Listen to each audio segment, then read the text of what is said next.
Okay, so welcome back. So what we have left to do in this third pillar of geometry is to actually construct these coordinates that we promised we were going to construct uh, using our Pappus and Desargues theorems to show that the operations we need, right, some addition and multiplication, actually work out the way that they should. So our first idea, or our first thing that we attempt is addition. So what is the idea? The idea is that, so we're in our projective plane. Uh, and in our projective plane, let's choose any two lines as my x and y axes. Of course, any two lines intersect at a unique point in the projected plane, right? Maybe they intersect at infinity, so they look parallel, but they still intersect. But regardless, let's just pick any two. We'll pick any two lines and call those lines my x and y axes. So this construction is going to work regardless of which lines get picked. And so the idea is I have two lines, and let's say that my my lines intersect like this. Okay, and I call those two lines my x and y axes. Okay. Now, the idea is that given points on, say, my x-axis, I can construct the operation of addition in the following way. So, this point where these two things intersect, I will call O, right? Again, this construction is going to work regardless of what this particular setup is. So we'll call this O, all right? And let's suppose that I have points here on X. I'm labeling A and B. Okay. So here's A, here's B, and I want to construct A plus B. So how does this go? Okay. Well, the idea is that I pick any line that is parallel to X. Okay. So, for instance, here's one. All right. There's a line L that is parallel to X. Now, immediately, your first thought is going to be, it doesn't matter which line I pick that's parallel to X. We'll see that it doesn't, but the reason why it doesn't actually is a consequence of one of these theorems that we talked about. So it's actually a consequence of the little Desargues theorem. Okay. So, what do I do with this line that is parallel here? So, well, drawing this line that's parallel, I get some incidences. I can actually connect these lines, right? So remember, in this construction, I am allowed to use this and this only, right? This is what I'm allowed to do. So right now, what have I done? I have extended these lines x and y as I need to. They intersect. I have a line that is parallel to x, so I don't need anything other than straight edge for that. Now I am going to connect my point here at A to the point where L intersects the thing that I've labeled the y-axis here. So I draw that in. I'm going to make that a dashed line.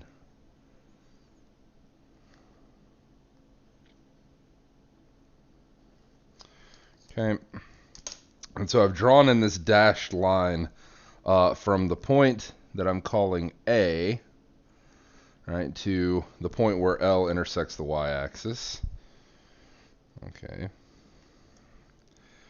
Okay, what's the next thing I draw in? The next thing I draw in is the line that is parallel to my y-axis passing through B. So what does this line look like? I'm going to draw this to be a solid line.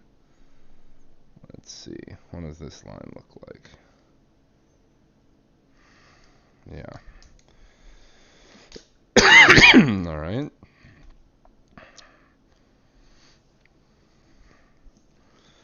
Now what?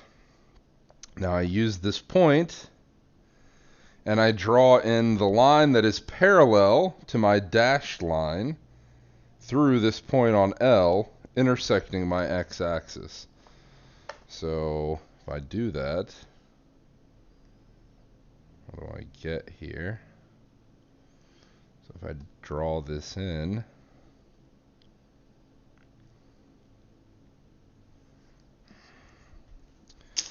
this is the configuration I get, and this point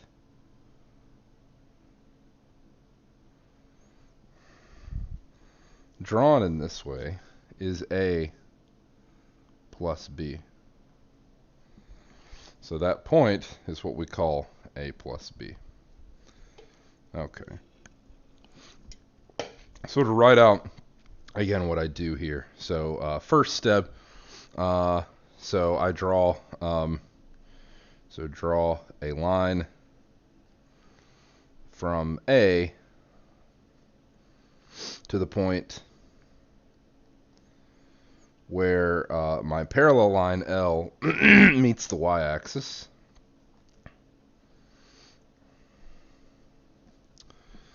Okay, that's the first thing. Second thing is draw a line from B parallel to the y-axis. And the third thing is draw a parallel to the first line. So draw a parallel to the first line through the intersection of the second line in L.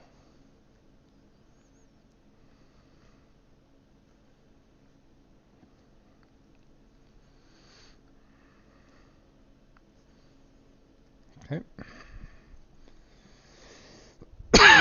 So that's my construction of A plus B. There's a couple of things to note here. So one, note, what's the first thing to note? So first thing to note is B plus A is constructed differently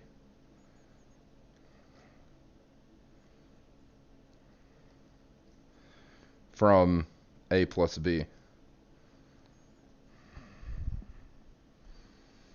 I'll return to this here in a second, but this is the first thing to note, right? And I mean, the reason why is just because the way that we do this process, right? It's different to start from A or to start from B.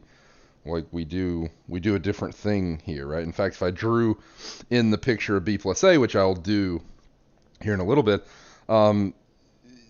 it's just a different picture, right? So doing B plus A is not immediately the same as A plus B. Okay. Okay. So that's one thing to note. Two, note the similarity with what we did, with how we constructed A plus B geometrically earlier. So do you remember what we did when we constructed A plus B geometrically earlier? In fact, maybe I can go find it in the textbook real quick. Yeah, so here we go. So when we did addition way back in chapter 1, where was this?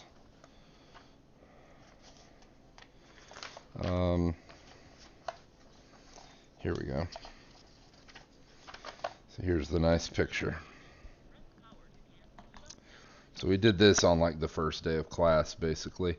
Here was how we added 2 line segments. What was the idea? The idea was that we actually took our compass, right, and we were able to transfer a length, right, using our compass, and that was how we added. Now, the way that this works, right, we don't have a compass anymore, but look what we have done. In this construction, this thing that we've drawn, the solid line and the dashed line, they are essentially a copy of this. They are essentially me copying this distance. But I never used a compass, right? I never used one. In fact, the solid line and the dashed line are basically a crude way of me drawing in a compass, right? Imagine that the upper part of this triangle it's like my compass copying that length. That's basically what's going on here. Okay. All right. Okay. So B plus A is constructed differently from A plus B. So this is very similar to what we did back before with compass and straight edge, but now we did this just using straight edge. So one more thing I want to note here. It seems to depend on a choice of a line L parallel to the x-axis.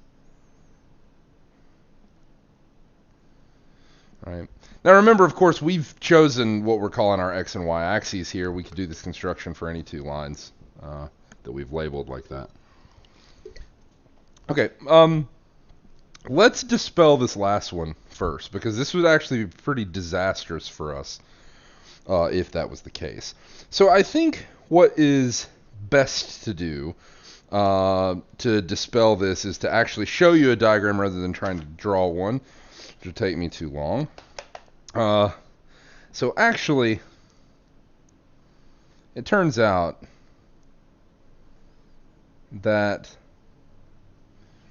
by Little Desargues' theorem, by the Little Desargues' theorem, this construction does not actually depend. So does not depend on our choice of parallel L. Okay, and so to see that, let me zoom in here. Here is a construction. We've done the exact same construction of A plus B using both the parallel line L and another parallel line L prime. Okay, so let's just follow this construction. So we're going to get 2 shaded triangles here, and I'll show you how we get those. So let's start with A here. So let's use the bottom line. Using the bottom line, I take and draw from A a line going from A to the intersection of L with the y-axis. Okay, then I take and draw the line B, at B, that is parallel to the y-axis, intersecting L here. And then I draw in the parallel to this first line passing through this intersection point. Wherever that intersects the x-axis, that's my A plus B. Okay. Now I can do that same process with, I moved off the camera a little bit. I can do that same process with L prime. So doing that same process with L prime, I start at A and I draw in the line that goes from A to the intersection of L prime with the y-axis. Okay, so that gives me the top of this shaded triangle. Then I take B, and now I extend that same line that I drew before that was parallel to the y-axis. That thing can be extended, of course. That's still parallel to the y-axis. That's extended all the way till it intersects L prime, and then I draw in the line from that intersection point that was parallel to this first line I drew, and I get a plus b. And note that it ends up at the same point, right? That's the key. And why does it end up at the same point? By little Desargues. So by little Desargues, these two triangles drawn in this way, these last two lines are parallel, and they end up at the same point. So so this is why it works. Maybe I should remind you of little Desargues real quick. So here's the little Desargues configuration. Okay. All right. And so this is the key here. Okay. And so using that fact, this sum is independent of my choice of parallel. Okay. Okay. All right. So I will return to those other two points that I made about the construction. So namely that constructing a plus b and b plus a gives us the same thing. This is our first thing that we're going to show when we talk about the field axioms. And so anyway, this is the first big thing that tells us that this construction is nice, because if it actually turned out to depend on the choice of this parallel, then we'd be in trouble, because we would have no way of picking a special parallel, and so we would have no way of actually getting this done. Okay, and so now I want to construct multiplication. Okay. So I want to construct multiplication using similar constructions here. So let's draw in similar picture. So there's my y-axis, or what I'll call my y-axis. Here's my x-axis. So here's x, here's y, here's my O. Okay. Now, what is the first thing I do? So the first thing I do is I choose, so first I choose a point on the x-axis not equal to O as a point that I'm going to call 1. Okay, so I'm allowed to pick any point as long as it's not this O. So here. Right, here's a point. I call this point 1. Okay. Now I do the same thing on the y-axis. So same thing on y-axis. So I pick a point on the y-axis. Now I am free to pick this however I want to, right? This does not need to like match up in any way.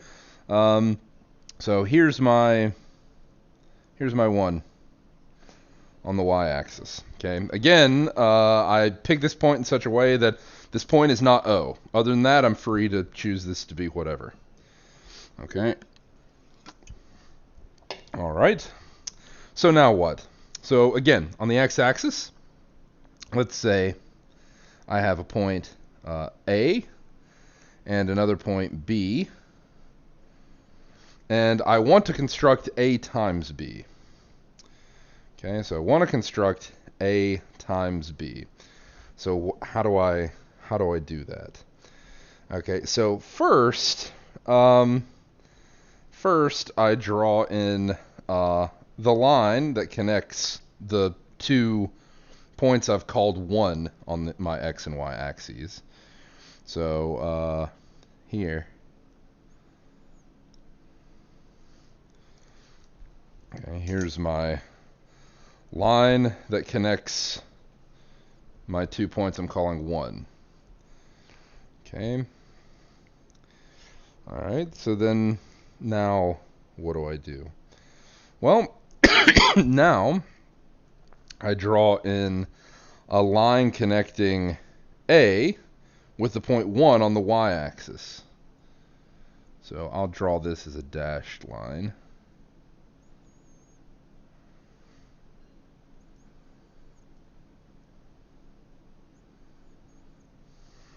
Okay.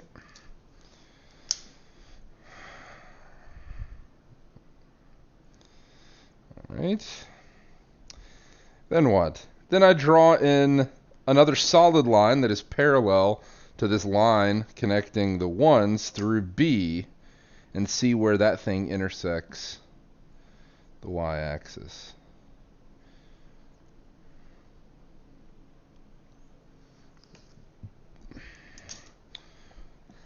Well, it intersects the y-axis here. Once I've found that point of intersection, I draw in the parallel. Looks like I'm going to need to extend my x-axis here.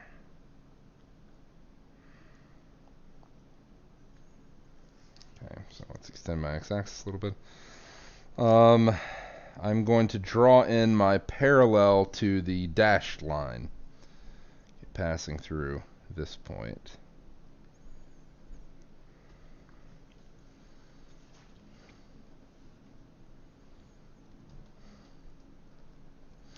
And wherever that intersects, it's funny, it intersects here where I've labeled the x-axis. Wherever that intersects my x-axis, that is my point A times B. Okay. Okay.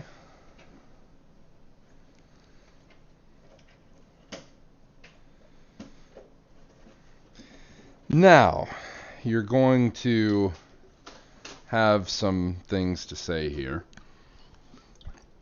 First is what happened here. So I picked my x-axis and y-axis.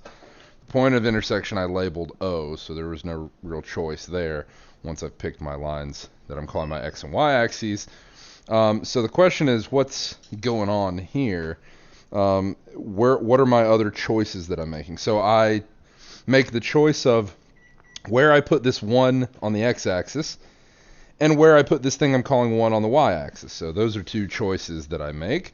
And on the x-axis here, this construction of A times B definitely depends on my choice of 1. So if I had chosen 1 to be different on the x-axis, I would potentially get a different construction of A times B. In fact, note that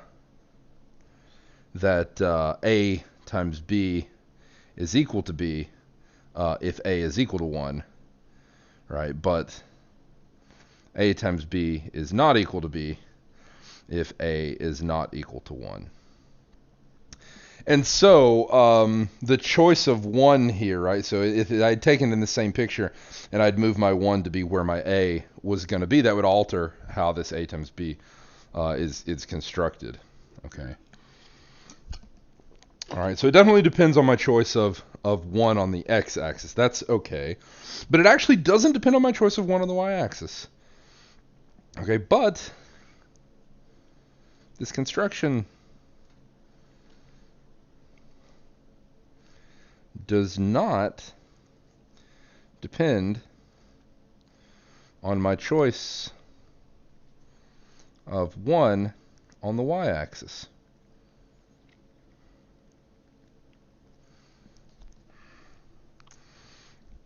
Okay, why is that? Well, this is true because of the scissors theorem.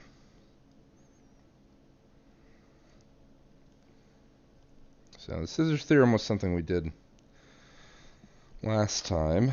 So let me bring this real close. It can be hard to see these lines here. Let me move.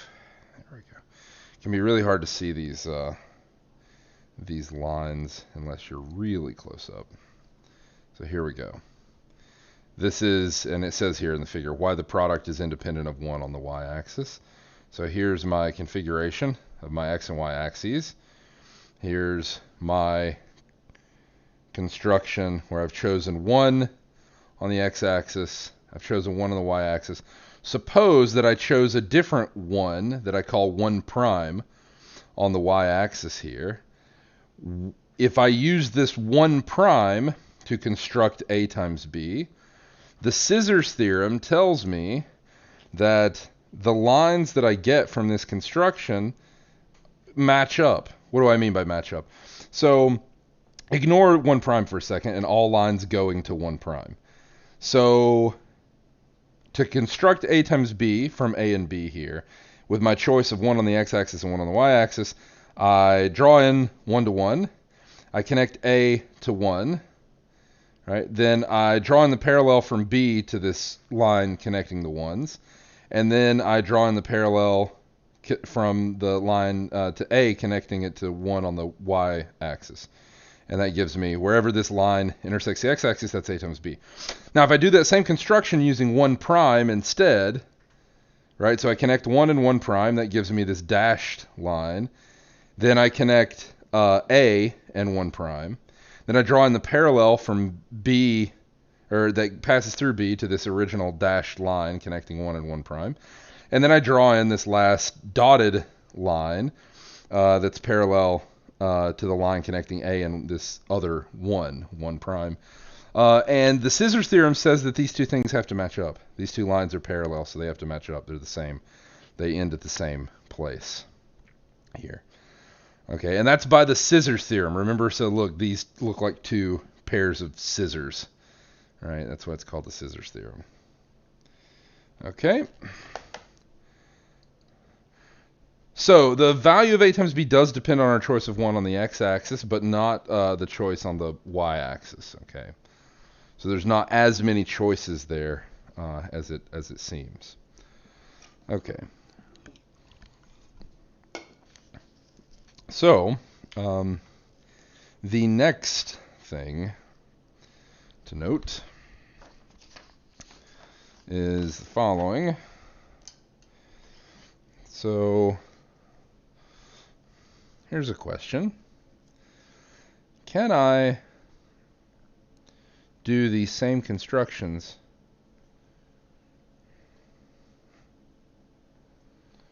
on the y-axis instead of the x-axis?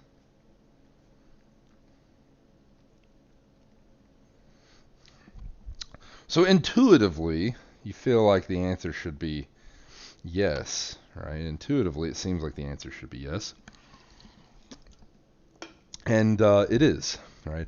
This is good because one of the things that, what we're working towards is a construction of coordinates, right? We're trying to construct coordinates. And we know that if we're constructing coordinates, if this is going to behave anything like the coordinates we're used to, then very much we should be able to mimic, in any coordinate slot, we should be able to mimic the same kind of computations. There shouldn't be, something special about one of the coordinate slots.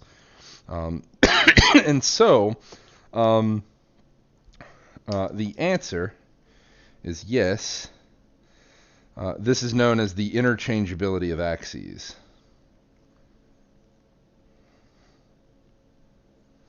So this is known as the interchangeability of axes.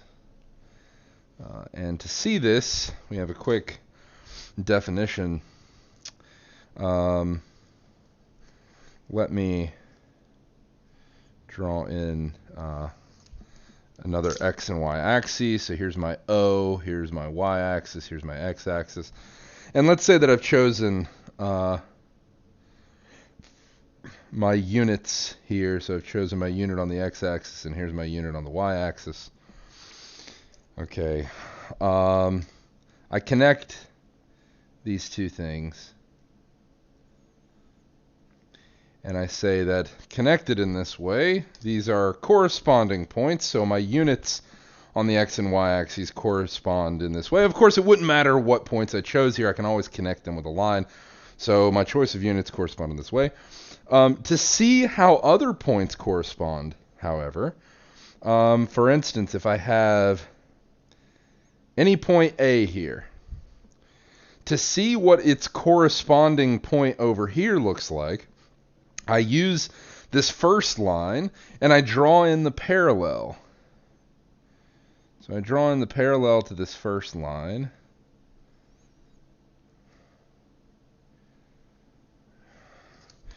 And once I've drawn in that parallel, this point here, I can call A just as well. And this is the notion of corresponding points. So note, I need the choice of units here in order to get this first line. If I don't have this first line, I can't draw the second one because I'm drawing it to be parallel to the first line. So it doesn't make sense to talk about this otherwise. Okay. Now, using this, the question above becomes, if I do the same constructions of A plus B and A times B on the y-axis, do those points correspond? And we mean this mathematically in this way, this notion of corresponding points here. Do these points correspond to the points A plus B and AB on the x-axis?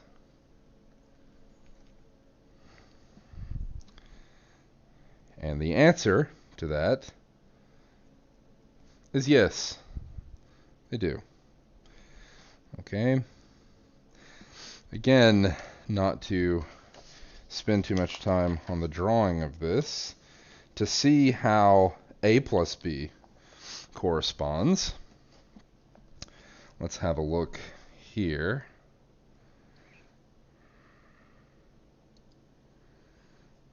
Okay.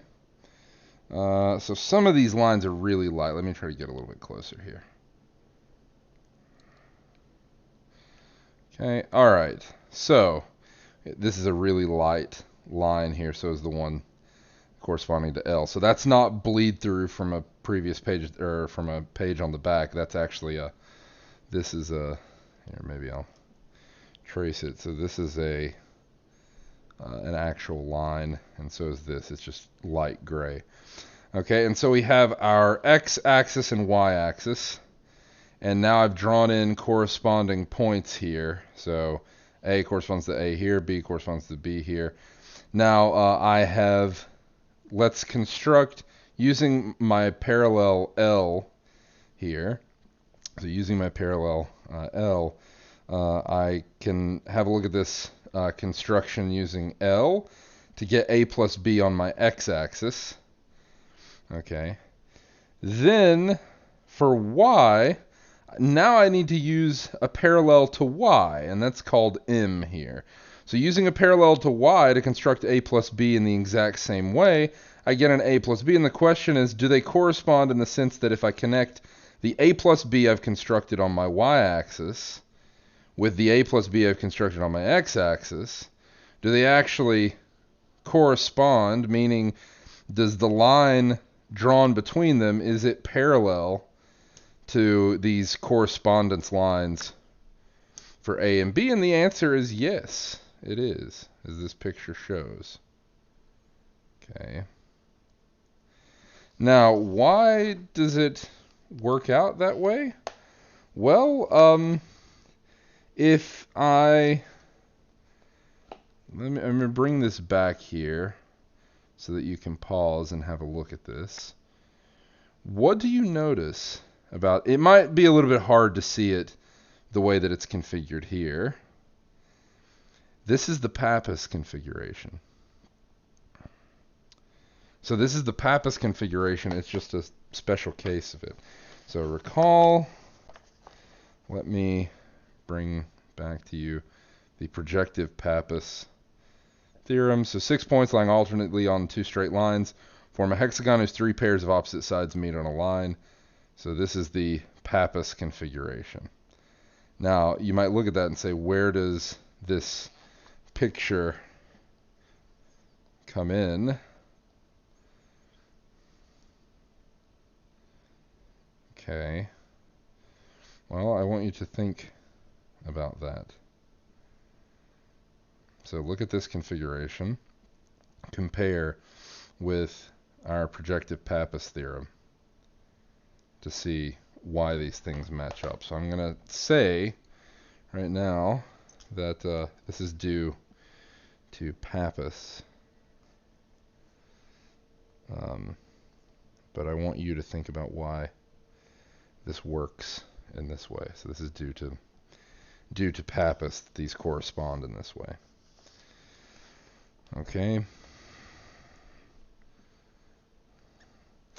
Well, so due to Pappus for A plus B. This is due to Pappus. The question is, what about A times B? Well, these two things also correspond, and this is due to the scissors theorem.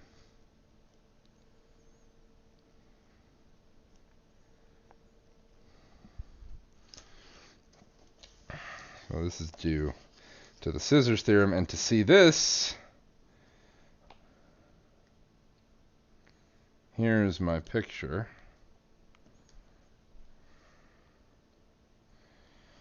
So in my picture, I have my x and y axes and O. I have my choice of ones here that I connect. Now I'm drawing in as solid lines my correspondence lines for A and B. Okay. Well, how do I know that I get a correspondence line between AB and AB from this? Well, if I am careful here, how do I construct AB on the x-axis? So I have A, I draw in this gray line here, connecting A to 1 on the y-axis. Take the B, or start at B, draw in the correspondence line that is parallel to my line connecting 1 and 1. And then I draw in the gray line from this intersection point to my x-axis. It's parallel to my gray line from A to 1 here, and I get AB on the x-axis. Now, if I mimic that same construction on the y-axis, then exactly what I get is this AB, where now instead of having the gray line, what takes the role of that is my dashed line. Correspondence lines are the same. But what do I end up with here? Scissors. Pairs of scissors. Okay, and what the scissors theorem says specifically in this case is that this last line that I draw in, right, is parallel to these other three lines that correspond to them. Okay. And so they correspond, okay, in the same way. And this is the scissors theorem. Okay. And so what this means is that in my construction, it didn't matter whether I used the x or y axes. This is important. This is very important. And the reason that this is important is because this is the thing that tells us that, this in fact behaves like we would hope if we're going to, if these are going to be coordinates on my projective plane, we would hope that it behaves in this way because this is how coordinates behaved on the plane, right? When we actually put coordinates on the plane. Okay. All right. So, recall, there's no reason to expect A plus B and B plus A to construct the same point.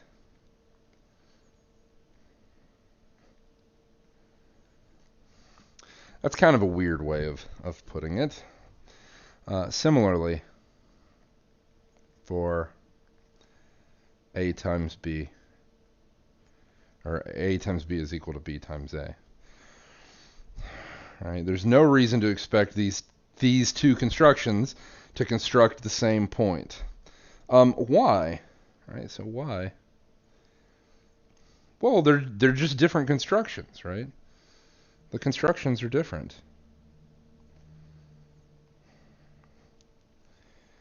I.e., order seems to matter.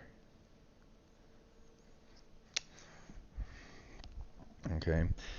Just try for yourself, right? Given an A and a B, construct A plus B using what we did, and then construct B plus A. Those are two different constructions. Okay? So it matters in what order the A and the B show up. Okay. Now, here's the thing. So thus, it is a coincidence if A plus B is equal to B plus A and A times B is equal to B times A. Okay. Now, why would we care, right? Well, you might say, well, you're just happy when you have commutative properties in general. You're just, it just makes your life easier. And that's true, but why are we specifically concerned with the commutative property here?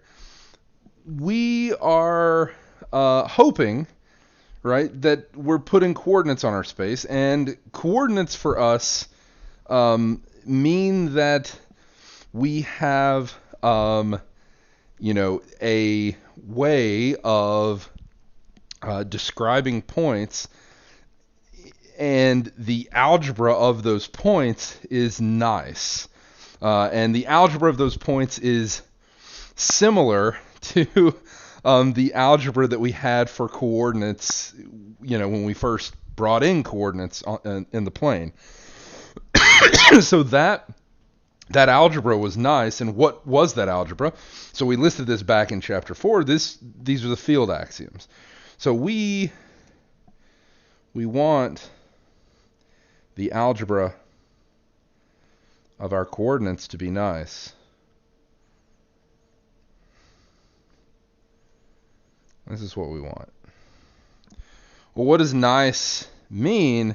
I.e., we want them to satisfy the field axioms.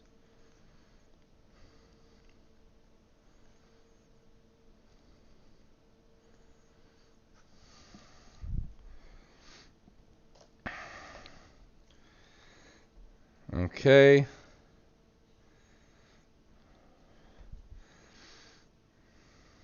All right.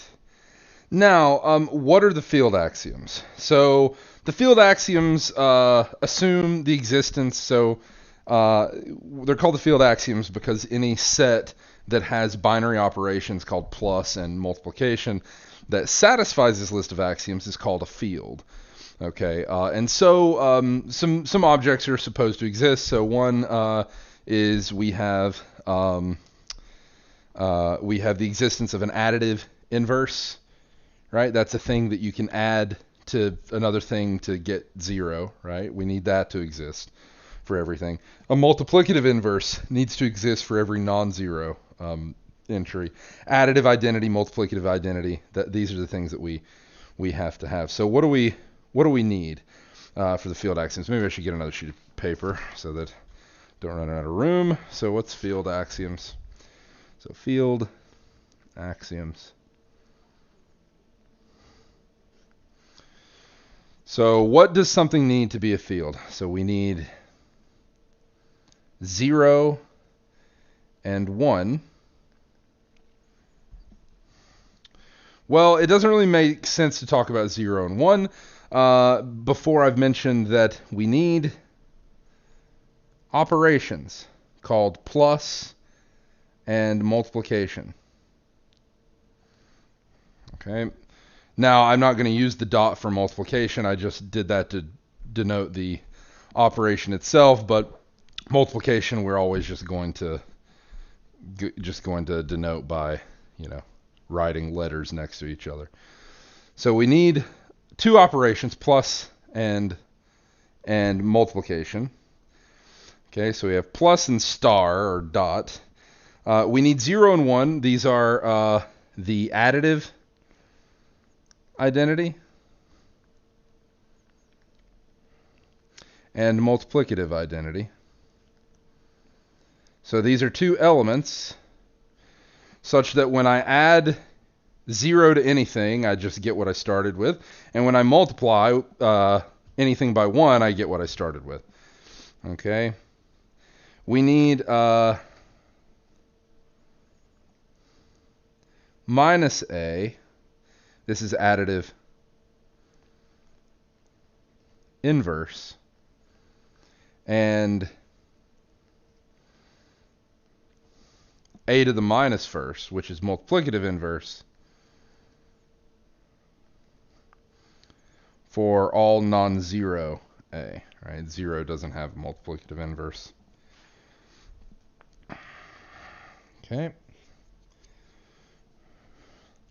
And we need, so let me box all these. So we have two binary operations, addition and multiplication. We have two objects called 0 and 1 that are the identity elements for these two operations. Okay. Of course, I'm gonna write that in the field axioms. So the fact that these are identity elements is written in the field axioms that I'm about to list. We need minus a and a inverse that are inverse elements for these operations, and we need plus and star to satisfy the list of field axioms. Again, some of these are redundant because me listing them here, I'm actually going to relist what these things mean, listed out in this way. So, so there's a plus b is equal to b plus a, and ab is equal to ba. These are the commutative laws.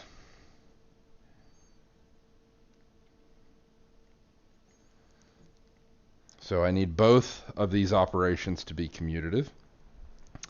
I need both of them to be associative. So I need a plus b plus c to be the same thing as a plus b plus c. And similarly, I need the same kind of associativity for multiplication. So a times b times c is equal to ab times c. So these are the associative laws. Right, and the associative laws tell you that there's no ambiguity in doing iterations of these binary operations. So you don't have to think about it as doing just 2 at a time. You can do as many as you want. There's no ambiguity listing it out like this. Okay. So next, this is the statement of additive identity elements. So a plus 0 is equal to a, and a times 1 is equal to a. These are the identity laws.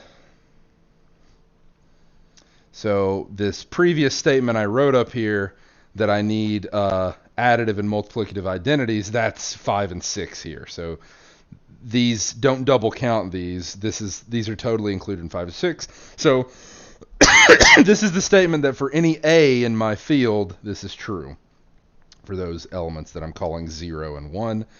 And then I have the inverse laws.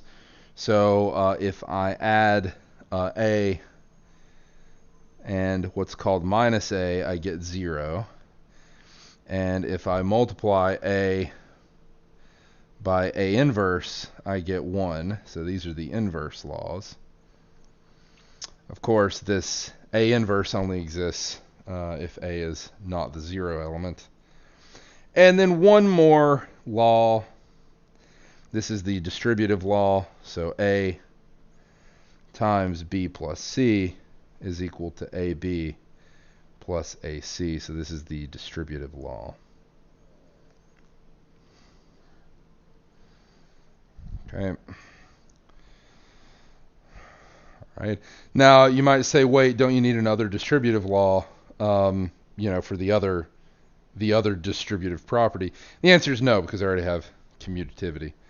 Right? I have commutativity, so I don't need the second distributive property. I only need this one.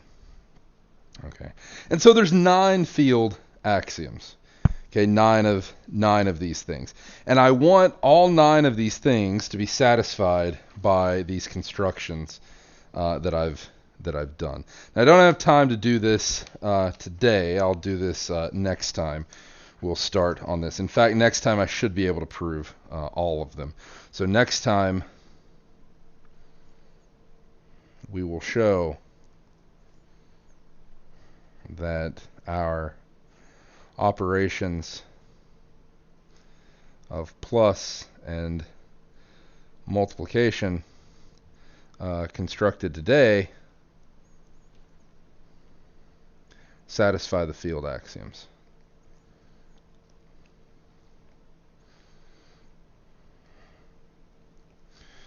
Okay.